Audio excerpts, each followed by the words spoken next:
আজকে সকাল সকালে উঠে পড়লাম ধানের বীজ বপন করার জন্য। আজকে সকালবেলা এই জমিটি আমার বাবা তৈরি করে রেখেছে, তো উনি এখন নাই বাড়িতে, তাই বিদায় আমি এখানে ধান ছিটাচ্ছি। আর ধান কখনো ছিটাই নাই, এই ফার্স্ট টাইম এরকমভাবে ছিটাচ্ছি। তো ধান ছিটতে গিয়ে অনেক কিছু বাধার সম্মুখীন হতে হয়েছে, কেননা এটি আমার কাছে ছিল প্রথম, আর খুবই রিস্কি মনে হচ্ছিল। তো এখানে অনেক ভেদর দেখা যাচ্ছে, মানে প্যাক বলে যেটাকে আর কি।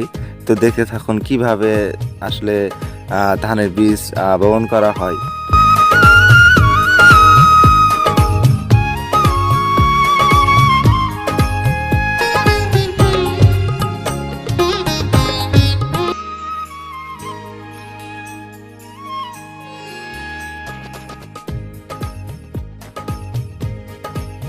Okay.